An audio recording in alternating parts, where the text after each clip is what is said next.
Bonjour, c'est Ed. Aujourd'hui la revue du kit Ascension S50 de Vaptio, qui est une entreprise américaine. Ce kit est composé du Cell S50, qui est un atomiseur subohm avec des résistances de 0,2 ohm en nickel, pour le contrôle de la température donc. Et surtout la box, le SOR S50, c'est une box en 50 watts avec le contrôle de la température, une batterie intégrée de 4200 mAh et surtout un design vraiment original. On va voir tout ça en détail en commençant par la box, puis l'atomiseur, et on va commencer tout de suite par le contenu de l'emballage. Dans la boîte, vous trouverez bien entendu l'atomiseur ainsi que la box. Vous aurez également un mode d'emploi. Il est rédigé exclusivement en anglais, mais c'est un matériel très simple d'utilisation comme on va le voir, donc c'est pas bien grave. Vous aurez enfin deux résistances en nickel de 0,2 ohm, des résistances en nickel, donc à n'utiliser exclusivement que en contrôle de la température. Un petit regret, pas de cordon micro USB dans cette box, c'est un câble extrêmement classique et on en a forcément plein chez soi. Ce câble est indispensable pour recharger la batterie intégrée de 4200 mAh de la box. Il aurait donc été pas plus mal de l'avoir également dans la boîte. On va tout de suite commencer par voir en détail la box. Et voilà donc en gros plan le SOR S50 qui est la box donc de ce kit. À noter que vous pouvez acquérir cette box séparément si vous n'avez pas besoin de l'atomiseur. C'est une box qui est moyennement compacte, elle fait 10 cm de long, 47 mm de large et 25 mm d'épaisseur. Elle est relativement agréable à prendre en main, les bords sont suffisamment biseautés pour assurer une bonne prise en main et un contact agréable, que ce soit dans un sens ou dans l'autre. Au dos de la box, on a toutes les inscriptions, en particulier sur la conformité aux normes européennes et américaines. C'est pas forcément très esthétique, ça gâte un petit peu à mon sens le dos de la box. Sur le côté, on va avoir le bouton plus et moins qui permettent de régler la température ou la puissance en fonction du mode que vous utilisez. Encore une fois, un petit détail de finition, pas grave mais un petit peu agaçant, le bouton bouge un petit peu. Sur la face avant, le magnifique écran qui permet donc l'affichage de toutes les fonctions. C'est le point vraiment agréable de cette box. Elle a un design aussi original qu'efficace, on va dire. Un petit regret à nouveau de finition sur le bord de l'écran. On a des petits traits blancs qui gâchent un petit peu le côté entièrement noir de cette façade. Et de l'autre côté, on a le bouton de déclenchement. Il est très agréable. Le clic est propre et net. Et permet une vape agréable dans un sens, encore une fois, ou dans l'autre. En bas de la box, on a bien sûr la connexion micro USB qui permet donc de recharger la batterie 4200 mAh de cette box. Et à noter qu'elle est relativement légère pour une capacité aussi importante. De l'autre côté, la connexion 510, donc pour mettre l'atomiseur. Et c'est un point plus qu'intéressant. Le plot positif de cette connexion est double, avec un cercle extérieur et un tout petit plot à l'intérieur. Ce qui permet à la box de détecter le montage utilisé, si vous utilisez, encore une fois, l'atomiseur livré dans ce kit. L'atomiseur a également donc ce plot double avec une connexion 510 principale positive autour du petit plot au milieu. Et du coup, la box peut savoir si vous utilisez par exemple une résistance en contrôle de la température ou pas. On verra tout à l'heure avec l'atomiseur, mais cette connexion est une très très bonne idée de Vaptio pour ce produit. Un des points positifs de cette box, c'est son extrême simplicité d'utilisation. Sur l'écran, vous allez avoir la capacité restante de votre batterie, la puissance ou la température selon le mode que vous utilisez. Vous aurez ensuite la puissance, la tension, la résistance de votre montage. Ensuite, un compteur de temps de puff, un petit chronomètre de temps de vape. Et ensuite, un compteur de puff que vous pouvez remettre à 0 en appuyant en même temps sur le bouton plus, moins et le bouton de déclenchement. Ça va remettre le compteur à 0. Pour basculer du mode puissance au mode contrôle de la température, il suffit d'appuyer sur le bouton plus et le bouton de déclenchement en même temps. On va passer en mode de contrôle de la température. On est ici en degrés Fahrenheit. La température donc peut se régler de 10 en 10 degrés Fahrenheit. Pour passer en degrés Celsius, on appuie simplement sur le bouton moins et le bouton de déclenchement. Et là du coup c'est une petite surprise sur cette interface. En fait la box convertit les degrés Fahrenheit en degrés Celsius. mais on va du coup avoir une progression des températures un petit peu particulière. 210 degrés, pas de souci. Mais ensuite, on va basculer donc de 10 en 10 degrés Fahrenheit, et du coup avoir des températures un petit peu bizarres en degrés Celsius. Ça fonctionne très bien, mais c'est un petit peu déroutant d'avoir 187,7 degrés Celsius plutôt que par exemple 190 ou 200 degrés Celsius.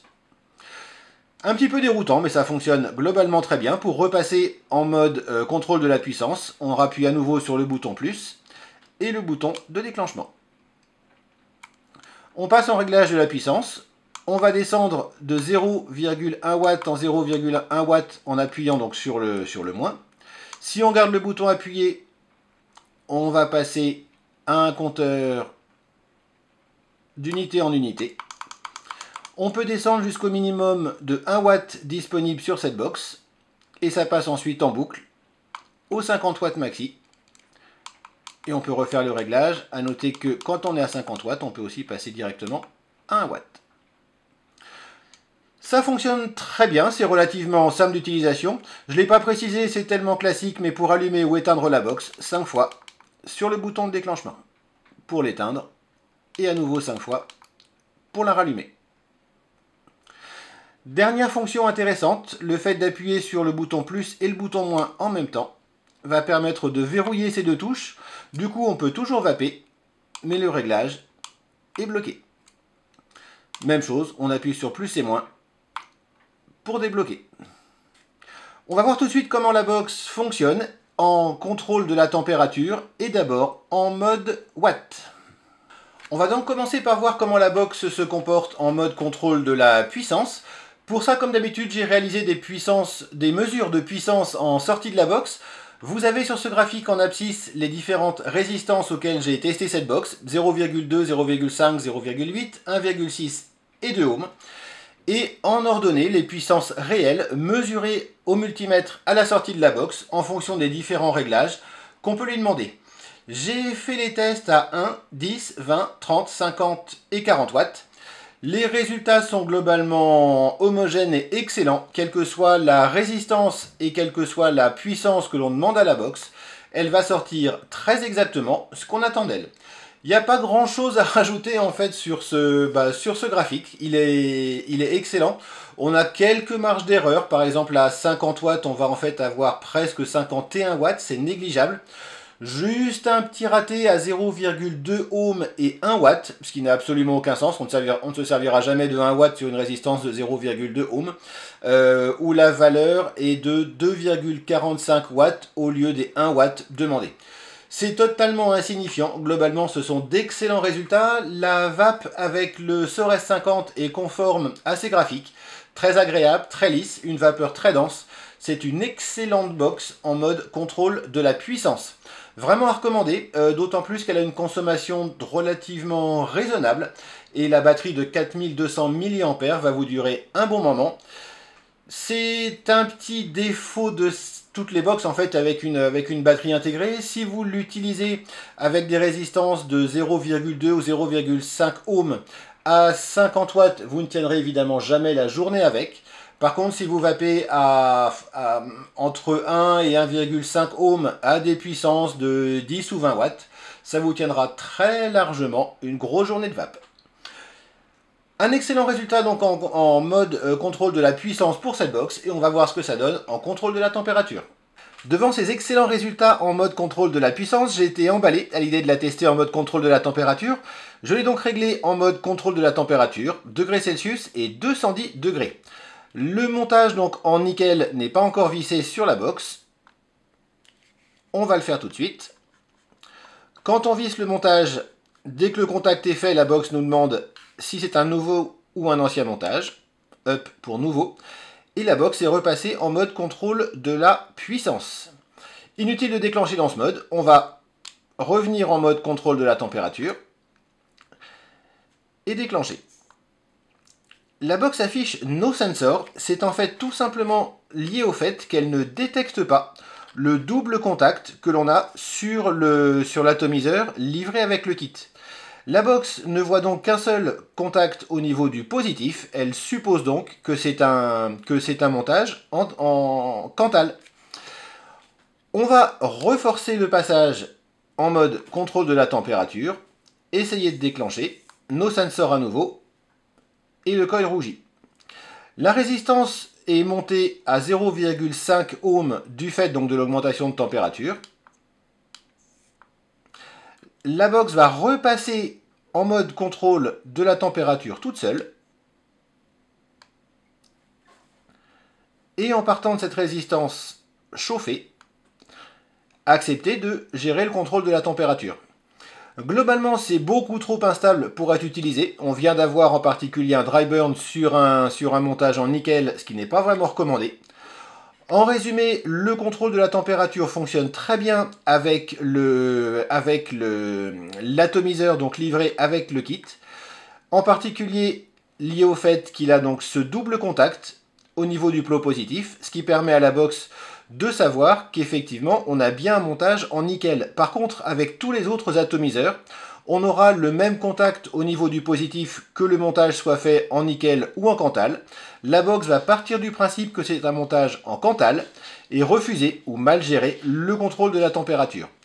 C'est très décevant pour cette box, on perd quand même énormément en possibilités. On peut mettre n'importe quel atomiseur bien entendu sur la box, mais il faudra le faire avec du Cantal, donc en mode contrôle de la puissance, et encore une fois elle fonctionne très bien en contrôle de la puissance. Par contre, si vous voulez avoir le contrôle de la température, il faudra le faire exclusivement avec l'atomiseur livré dans le kit.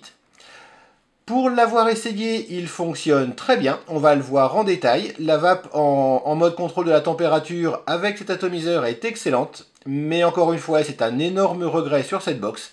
Elle fonctionnera pas, ou du moins très mal, ou en tout état de cause avec beaucoup d'incertitudes, en mode contrôle de la température si vous utilisez tout autre atomiseur que celui livré avec le kit.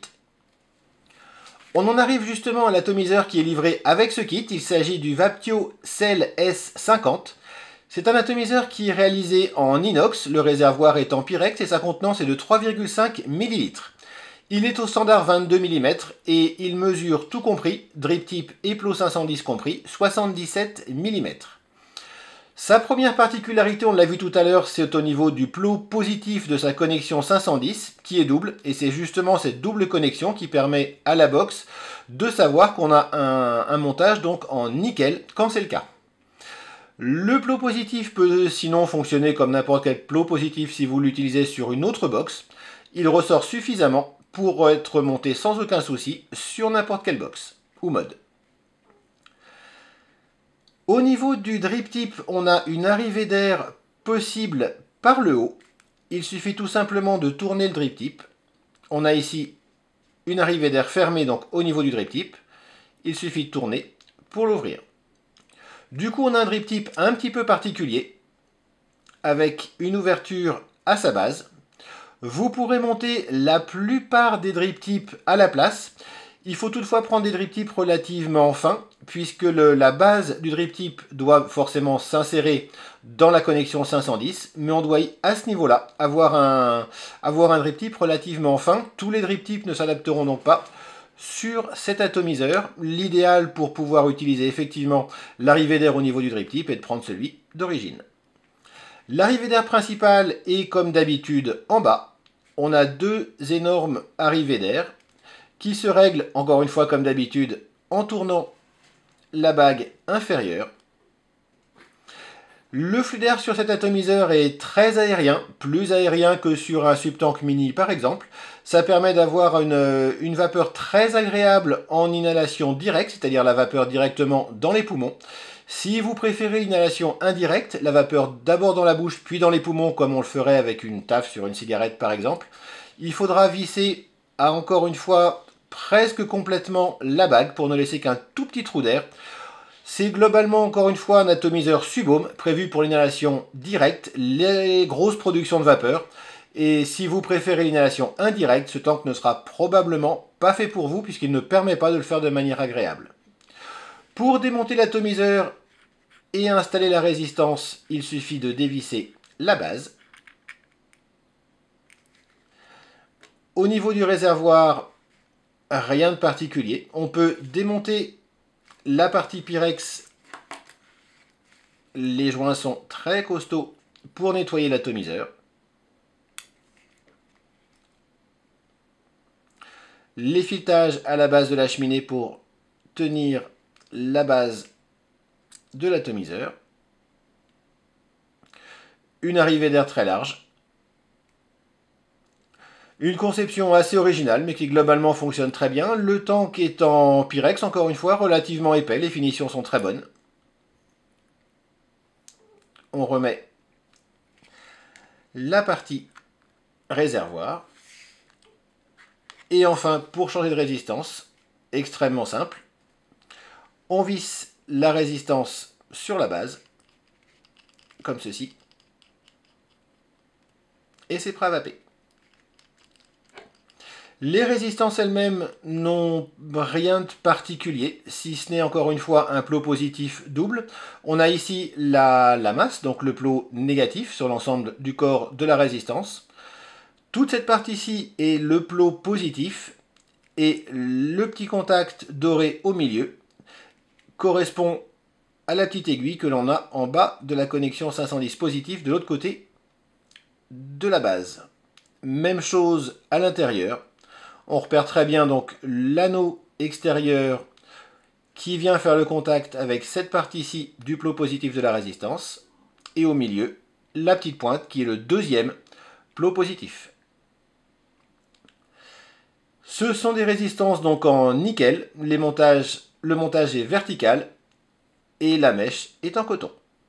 Le rendu de ces mèches est excellent, ça fonctionne très très bien avec donc la box livrée dans le kit, mais encore une fois, vous ne pourrez avoir le contrôle de la température qu'avec ce matériel. On remonte l'ensemble. Rien de particulier en fait sur ce tank, il est très agréable. Il a un excellent flux d'air, le rendu des saveurs est très bon avec les résistances. Le fait d'avoir éventuellement la possibilité d'avoir un autre flux d'air au niveau du drip tip est vraiment le bienvenu. Encore une fois, le seul regret, c'est que c'est le seul atomiseur qui permettra d'avoir le contrôle de la température avec cette box. Et voilà, vous savez tout sur ce kit Ascension S50 de Vapio. C'est pour faire un bilan, on va voir le meilleur et le pire à mon avis. Le meilleur au niveau du design de la box, bien entendu, malgré quelques défauts de finition. Le fait d'avoir une batterie de 4200 mAh, ce qui assure une très bonne autonomie.